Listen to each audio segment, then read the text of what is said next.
Tour de Suisse Stage 3 2011. Peter Sagan's first stage win in the Tour de Suisse. He's gone on to win a lot. Damiano Cunego is hunting for the leader's jersey, so he attacked on the climb.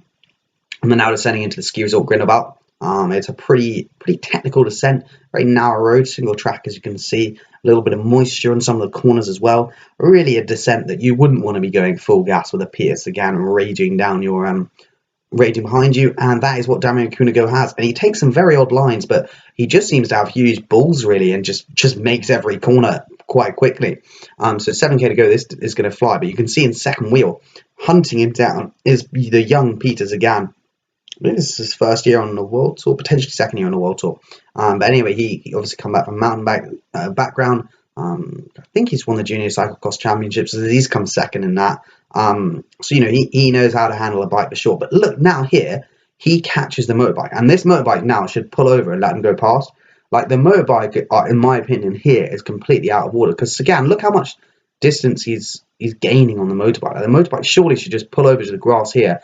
Or on this corner, what he should do is he should just pull really wide now to let Sagan go on the inside. Instead, this motorbike keeps following Damiano Cunego, and we're about to see some chaos, really. So this is what I was talking about, but moisture, like Damiano Cunego just lobs the bike over and hopes for the best, to be honest, because he knows that if Sagan's going to catch him, then it's going to be a tough one out. So what you'll see in a minute is round this corner again, the motorbike should pull off to the side, let Sagan through. Instead, he doesn't, gets around this corner, Sagan ends up actually crashing at this point. And this is why I think it's one of his most unbelievable stage wins, because he's literally crashed with 6k to go. So you'll see now, there's the motorbike, there's Cunego, and then you're like, well, wait, where's Sagan? Sagan's gone. When you watch this live, you're like, wait, well, what's happened to Sagan? Because surely he hasn't just like crashed. Like, why would he just crash around the corner? But we're going to see in a minute, we're going to see a Sagan just on the side of the road. So now there's a group 3, 17 seconds.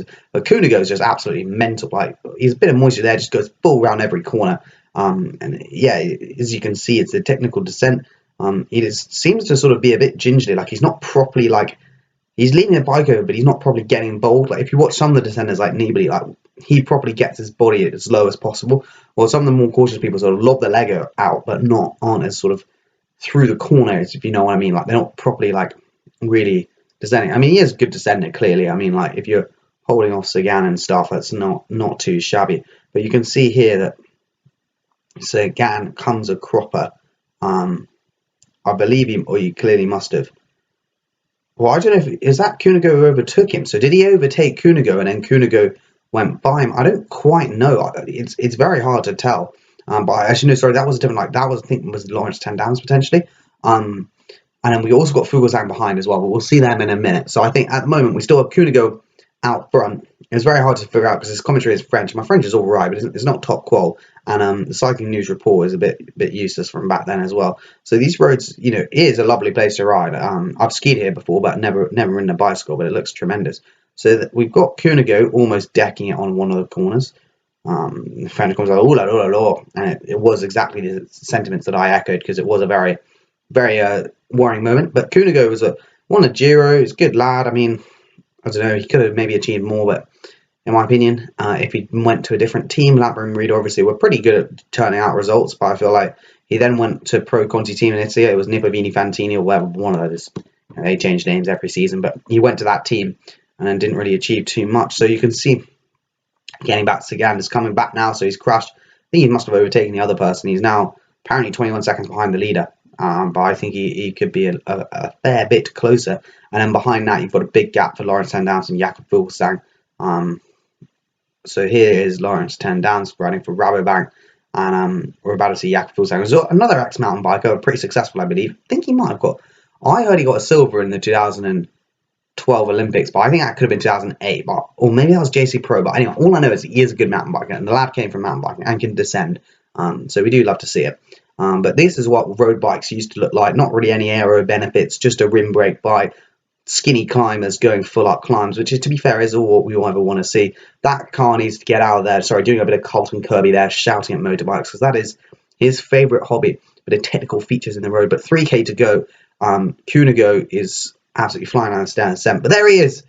Peter Sagan's back. So, you know, he obviously, Group 2 is not him. Sagan managed to crash. and now he's about to get back on. So at this moment, Kunago probably has in his ear, Sagan's coming back on, Sagan's coming back on. And then you've got to think, what would I do? If I was him, I think you have to lead out. I think if you let Sagan go on the front, he's just going to drop you through the corners because he's clearly a better descender.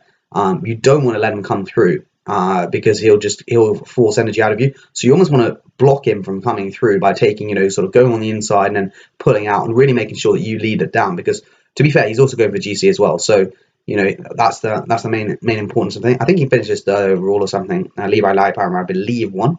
But at the end of the stage, he did indeed win. The yellow jersey in Swiss, isn't it? Yeah. So yeah, he got the yellow jersey. But yeah, around these corners, you think if Sagan was on the front, he would have properly railed it. Sagan's looking very confident, very relaxed. I think he knows, I've got a skinny little climber. I've made it over the climb. How he made it over the climb, I do not know. But he is Peter Sagan, and he just does what he wants. Nice little chalets here. It's like technical to the finale, to be honest, the whole thing. And there's a big gap back. But I think when the helicopter pans back, there you can see Fuglsang obviously in the left Radio Shack track, I think it was back then, and obviously 10 down to Rabobank, not the most confident descending by 10 down.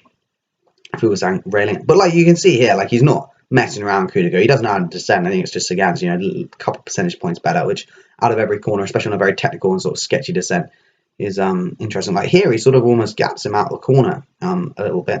I guess just different line choice.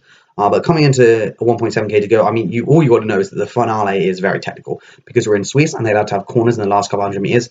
That obvious, you just have to tie up your shoelaces because that really will definitely win you the sprint. So everyone's tying up the little bow dials or whatever dials they have and getting ready for the old sprint. It's going to be a fast one. It's still sort of downhill into the sprint, and I think this is maybe where he is going for more for the GC, and because he's pedaling quite a lot there, and Sagan's still getting a draft. But around the corners, I think it really was the correct point, because also, like, if it's technical towards the end, if you play it right, you might literally just be able to box Sagan out. Like, he literally doesn't have enough room to get around if you sort of carry enough speed so that, like, it's sort of already hurting. Like, if you go for a long one, basically around a technical thing, it's actually hard to come around because you just run out of road. And if you're already going like a speed, like a fair speed into it to sort of overtake in such a short period, you really have to be a lot more powerful, because obviously wind resistance isn't like, it's not a linear thing. It goes to cubed root. So to cube, what am I talking about? You know what I mean. 2 to the 3 is what I'm trying to say. If you double the speed, you get 8 times the resistance. So yeah, that's the because you think that's what he should do. He is doing that. He doesn't look as lean as some of the GC guys now, but he's still pretty lean. Like legs, I feel like size of people's calves has decreased significantly.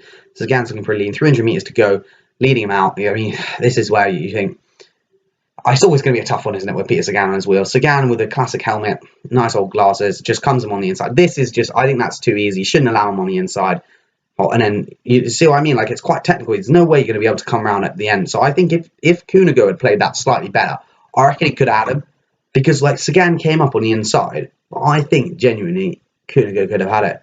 And then this is like Fuglsang and what's his face, 10 dams, and there you go, the inside line there. So the DS should have sold him, get on the inside there, and you're going to win the sprint, because then you've got the best line coming into the finale. But anyway, cheers for watching. Peter Sagan is a monster. I mean, it's 3 GC boys and then just Sagan. Like, that doesn't really add up, but nothing really adds up with the old man. Getting a bit of fans down him, I reckon. And I believe this is Joaquin Rodriguez, the old boy. So anyway, cheers for watching. Hope you did enjoy this throwback. If there's any races you want me to do, then let me know. I did watch the Ronde van Vlaanderen virtual today. Might do so. It depends. If I'm allowed to post it, then I will, because I think it's quite funny. But yeah, Van Aert about 435 watts, 40 minutes, about 6 watts per kilo. Pretty standard. Good lad. I think it shows you how strong the classics riders are. They can bang out 6 watts per kilo for 40 minutes. But anyway, cheers for watching. And I'll see you in the next one, eh?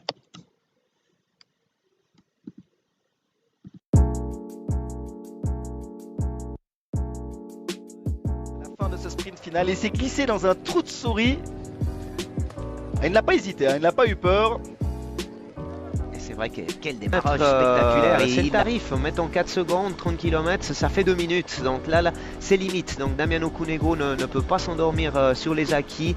Il doit encore attaquer ces prochains jours dans les étapes de montagne, tenter de creuser l'écart sur les spécialistes du contre-la-montre s'il veut avoir une chance de s'imposer sur ce Tour de Suisse.